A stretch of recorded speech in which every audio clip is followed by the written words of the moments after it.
This is Akashwani Itanagar, the news read by Apugapak. Senior BJP leader and Prime Minister Narendra Modi today said that the BJP government at the centre has made a five-fold increase in the budget for the welfare of the tribal society. Addressing an election meeting in Surajpur of Chhattisgarh, Modi said that the tribal welfare is the top priority of BJP. The Prime Minister said that 500 new Eklavya model schools are being built to ensure that tribal children get good education. Besides, medical and engineering education is also being provided in mother tongue. He said that the BJP government is working with full sincerity to eradicate poverty, whereas for Congress, eliminate poverty is just the slogan.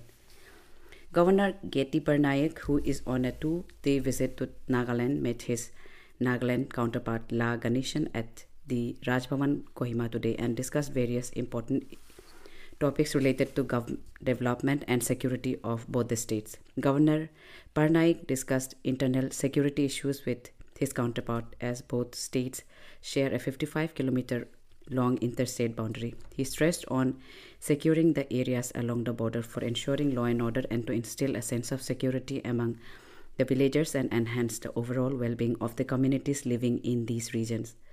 The governor also emphasized the importance of promoting the cultural richness of both states as the vibrant culture, traditions and heritages are similar to each other.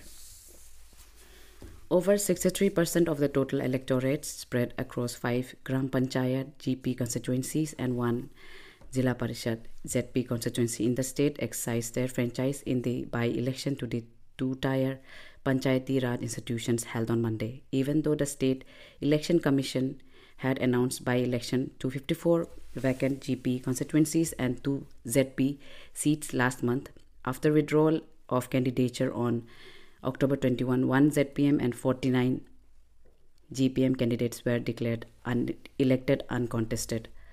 Out of total of 3,788 electorates, 2,417 votes were polled in 5 GP constituencies and the lone ZP constituency in Anjao. The overall polling percentage stood at 63.81%. Counting of votes will take place on November 8, the SEC said.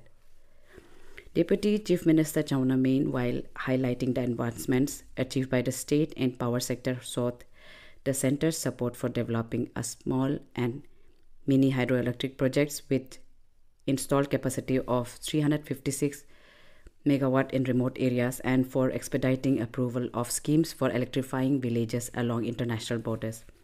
Attending the Conference of Ministers of Power and New and Renewable Energy of States and UTs, which was chaired by Union Power, New and Renewable Energy Minister R.K. Singh in New Delhi on Monday, he also sought financial support for installation of 30,000 solar street lights across all districts of the state, upgradation of transmission network to 220 kV level to meet future requirements, and power evacuation from upcoming hydroelectric projects. He pleaded for immediate sanction of proposals for system modernization, electrification of villages, smart metering and power connectivity to telecommunication towers under the RDSS scheme.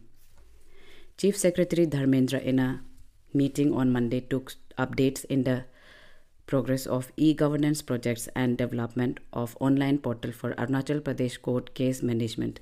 He said of the total 22 e-governance projects, 18 projects have been completed, 2 are ready to be launched and 2 are pending. He directed the concerned secretaries to regularly monitor the progress of pending projects so that there is no further delay and the remaining 2 projects are completed in time-bound manner.